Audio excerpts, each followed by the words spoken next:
Ito na ang pagbubukas ng ating fourth and final quarter of action. Sean Anthony was part of that Air 21 team that beat San Miguel.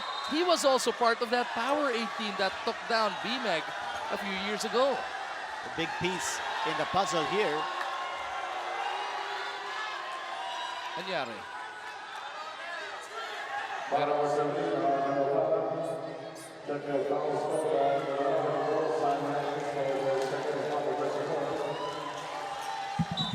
Foul whistled on Karam. Technical foul whistled on Simon Atkins, who is on that Meralco bench. Technical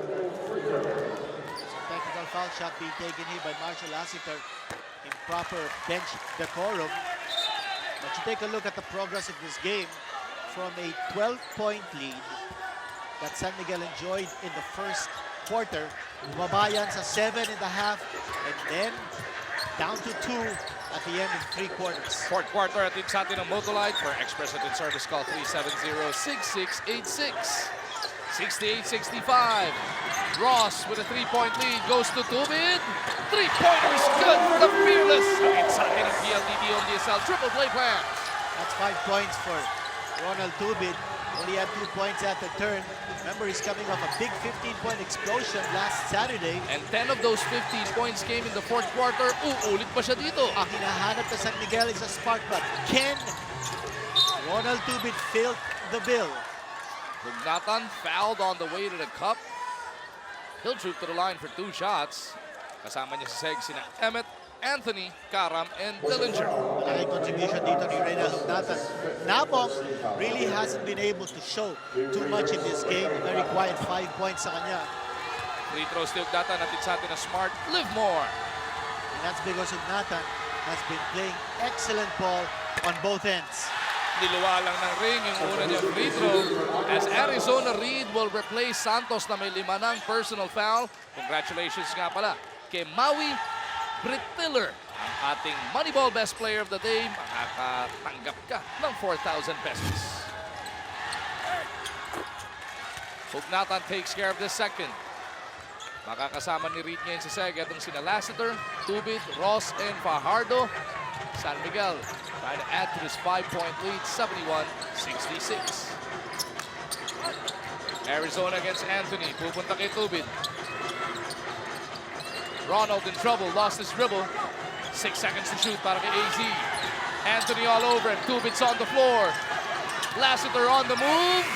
Naputokan sila ng 24. The big handicap dito from Meralco is that Gary David, who has been in foul trouble all night long, he's got 5 personal fouls. Halos hindi na nakikita natin dito. He's got 10 points in the game. That's Gary David, 5 personal fouls. Santos din, 5 na foul. Nakaupo doon sa kabila naman para sa SMB. Dillinger on the attack. JD down the middle, trying to feed Ugnatan. Di nga lang masapo ng maayos si Pola. Excellent play there by JD. And now Nabong will come back on para kay Reynel. Cortez sumabay na rin ng balik para kay Kara.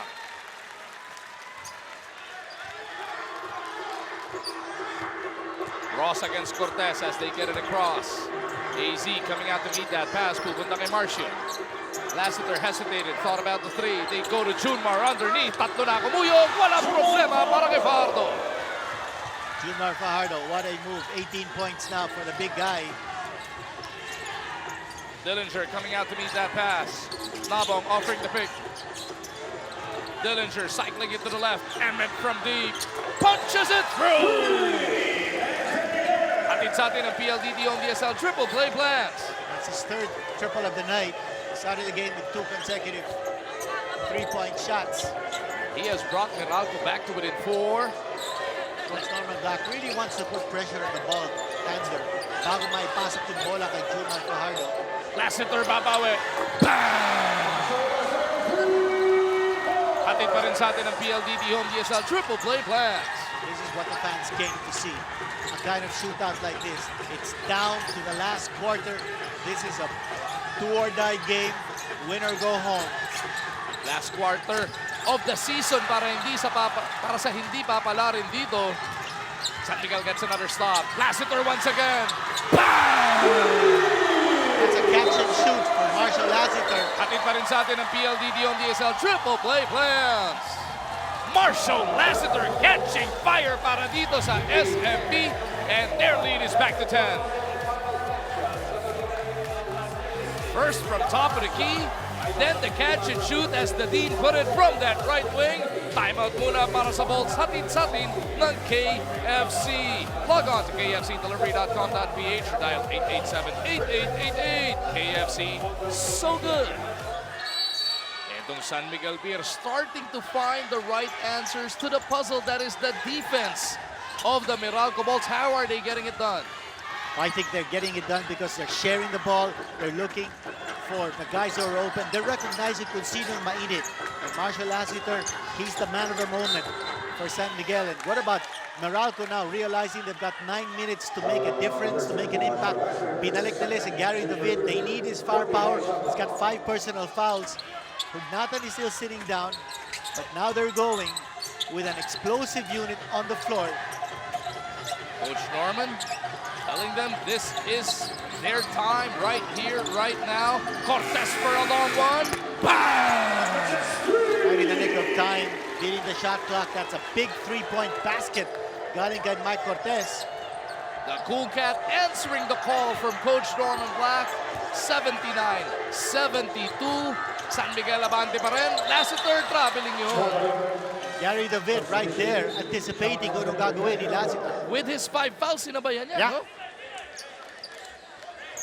So Meralco got a big basket and a stop. They need another big one here, Ganito. Tubid defending Emmett.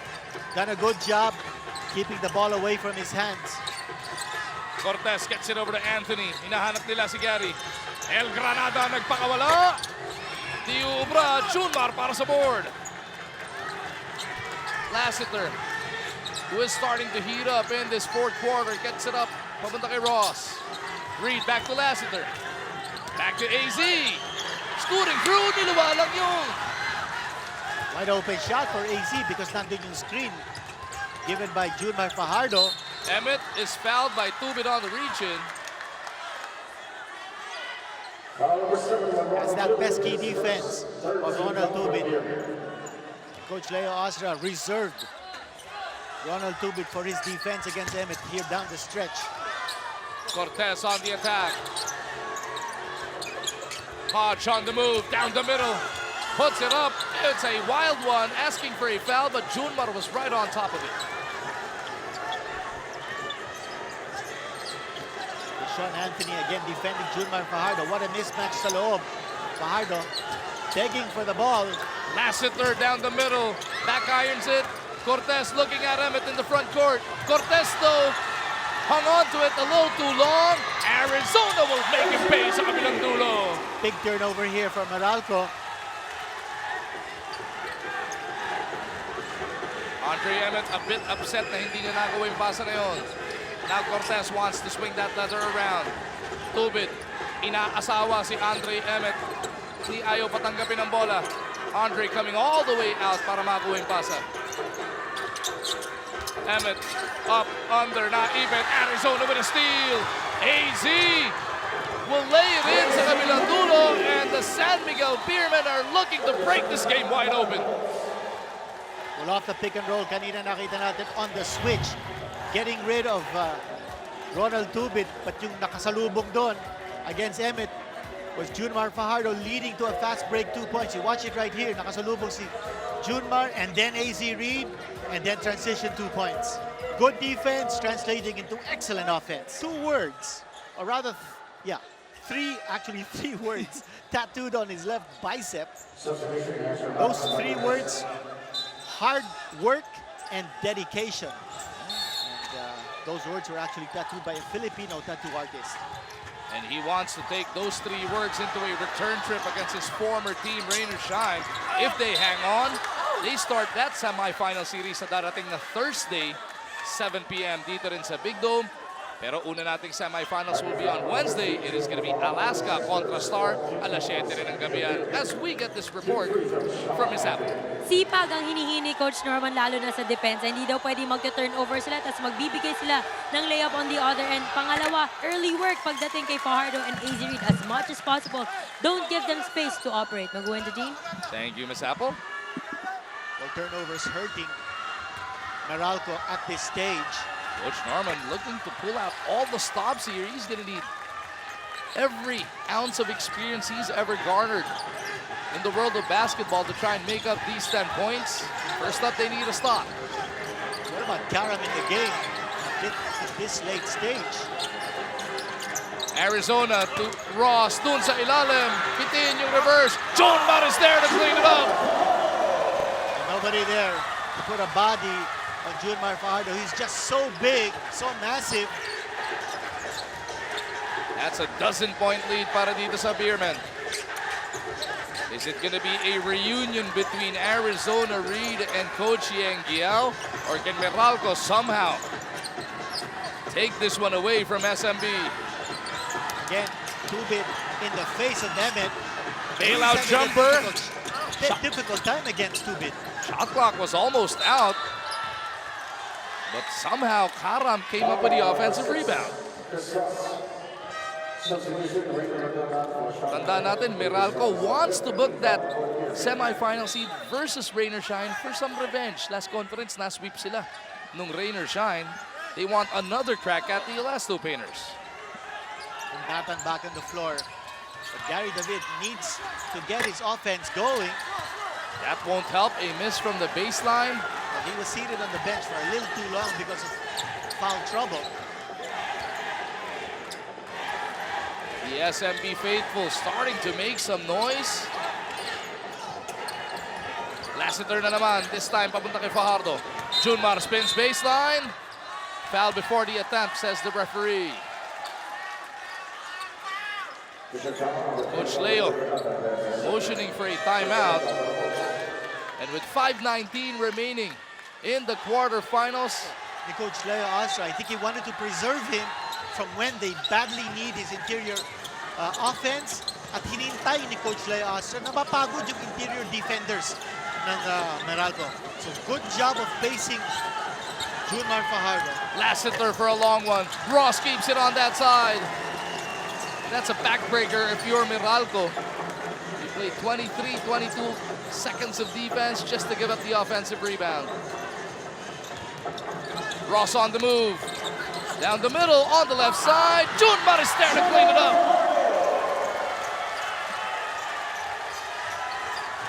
There's got to be some adjustment here in the way Meralco is rebounding the ball, or maybe not rebounding the ball.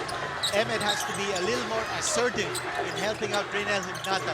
Block off Junmar Fajardo from getting easy offensive putbacks. Gary David fouled away from play. Penalty na ang SMB, so 2 shots to para kay El Granada. This might just be what the doctor ordered for Gary. Makita lang niyang lumulusot sa net yung bola. Mabalik yung kanyang vision for the basket. 11 points now for Gary David.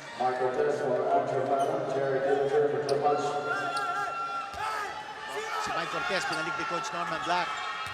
This is going to be his last fighting five. This is going to be the last ditch stand of Meralco. David misses though. Rebound Reed. 87-74.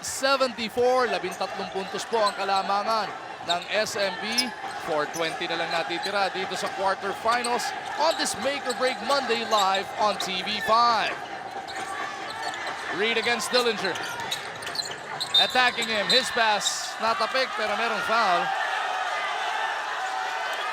They're going to give him 2 free throws.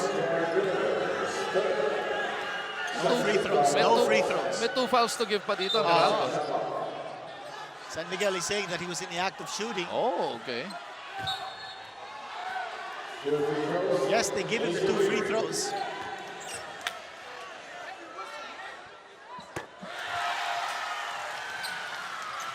Might have been looking to pass to Junmar Fajardo instead of looking for the shot. nabigyan ng dalawang free throws si Arizona Reed. Naglag siya. Nako, Tom Goods na yata. Grab a Snickers para iwas Tom Goods moments. 88-74. Meralco is down by 14. David on the move kontra kay AZ. David thwarted but will shoot to the line for 2 free throws. San Miguel at least not giving up a three-point shot at that stage. Gary David having to go closer to the basket. Nawala naman yung kanyang layup. He'll have to earn his points from the line. 4 out of 5 from the stripe. Missed this last one. He needs both to give Meralco a fighting chance to try and overhaul this deficit. That's a 13-point lead by San Miguel. Take a look at our commissioner, Chito Salud, and Media Bureau Chief Willie Marshall. Parang 500 pesos lang. Nakapangalumba pa si Boss Willie. Lagot ako niyan. Commissioner Salud, of course, will be the new president and CEO of the PBA come August 1st, where Chita Narvaza takes over as commissioner. Lassiter on the attack. Goes over to Ross. Nakita si Tubit dun sa kanan. 8 to shoot for the guys in red. Ross to Lassiter. Patay ang butike. Ross will keep it on that side. Pero naputokan din sila ng 24. That's the stop that Meralco wanted. But with 3:28 remaining here, they need a big basket, Quinito. Meralco time and again has proven they can be resilient. They need every ounce of what they got left. David for 3, punches it through. Yan ang kailangan ng Meralco. I think they need a torrent of three-point shots and then tough defense on the other end. So Alaska versus Star, hot shots and rain or shine. Kung sino po mananalo sa larong ito. Eh, kanina nakita natin si Gary David hitting the three-point shot. And previous to that, we were saying that that's what San Miguel didn't want to give up, the three-point shot, because that is the big equalizer. Yan ang makakabalik sa Meralco in this game. Oh, Tubit, what a gets shot. it right back with the defense all over him, Quinito. That's 8 points now for Ronald Tubit. Cortez looking for Gary once again. You know, he has been the clutch player for San Miguel. He's taken over Mr. Crunch Time. He's taken over from Alex Cabagnot. David naipit, dalawa na nakasalubong sa kanya dito, forcing that defense, forcing Gary to sue for time. Again, yung sinasabi natin, ako tutoy kay San Miguel. Cortez maglalabas ng bola. Dillinger comes out to meet that pass. Dillinger has to go quick against Junmar. Wild shot, rebounded by Reed. And that time they wanted to go for a quick two. At nandun yung depensa ng San Miguel. San Miguel's really adjusted its interior defense. Sabi nga natin kanina, no? The first 2 games between these two teams, ang Meralco averaged 52 points in the paint and shot 53% from the field. It's not happening in this game. Jared Dillinger complaining both ways. Irereklamo niya yung foul na pinito sa kanya dito at bakit daw hindi pinituan doon naman sa kabila as Arizona takes care of that first free throw. Actually, ang average ng Meralco from points in the paint, 56 in the first 2 games. So, ang laking bawas ang ginawa dito ng San Miguel sa kanilang depensa. Huwag bibitiw dito sa TV5 dahil susunod na ang Wattpad presents Said I Loved You. Ito lang yan sa TV5. Mike Cortez. And San Miguel giving up the 2 points, not giving him a 3-point play opportunity. San Miguel up by 11. They 2 minutes away from a return trip to the semifinals after missing out last tournament. AZ Reed. On the pick and roll. Coach Norman will burn his penultimate timeout here. By all indications, it is looking like SMB.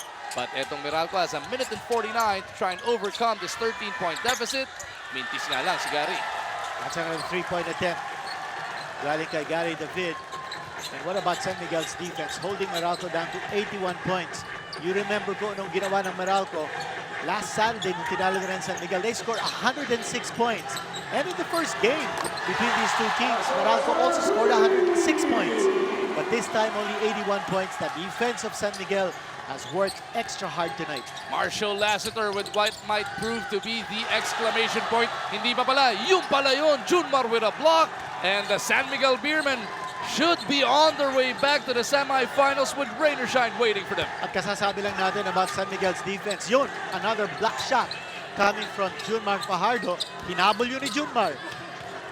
Arizona putting on the finishing touches, and Coach Norman Black will burn his final timeout with just 64 seconds remaining in this game.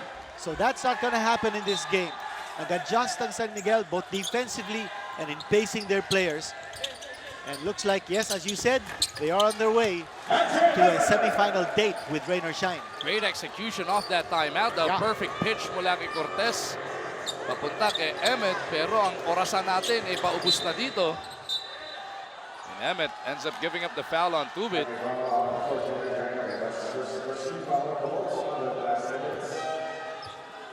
That's been the confrontation here in the second half. Tubit versus Emmett. What a nice storyline in the semifinals. Arizona Reed was actually released by rain or shine, and San Miguel picking him up off waivers. And now Arizona Reed gets a chance to play against his former team. Rain or shine, remember, see, Arizona played 3 consecutive Governor's Cups. Actually, not 3 consecutive. He played 1 Governor's Cup, and then Cornley came in, Dito and sila then he played the nag-champion last kay 2. Cornley. Yes, he played 3 Governor's Cup for Rain or Shine. Never brought Rain or Shine to the championship. Brought them to 1 finals. But Arizona Reed is a 2-time Best Import awardee dito sa ating PBA. And look at Tubit with that The familiar, emphatic rebound. Yes. Alas Sani Kabatu. kalawit rebound galing kay Ronald Tubit. And that's right in front of Emmett, as if to rub salt on that wound. And yes, it will be San Miguel Beer that will be advancing And that to the series semifinals. will begin Thursday, 7 p.m. dito sa loob ng Big Dome. Mapapanood live, syempre, sa TV5, sa Signal Channel 198 in HD, sa Action TV, at syempre sa sports5.ph. Pero bago yun, Miyerkules, Alaska Star Hotshots, mag-uumpisa lang ang training serie nila. Alas 7 ng gabi rin po, ang jump ball niyan. 102-86 will be your final score. The San Miguel Beermen, although hindi nila nakuha sa unang pagkakataon ng Sabado, they take care of business here on this Monday evening. Meralco Bolts walking off the floor frustrated and in defeat. Well, they gave it a good fight. First time tinalo ng San Miguel and Meralco in 3 outings this conference. But what a time for it to happen. 102-86 once again is our final score.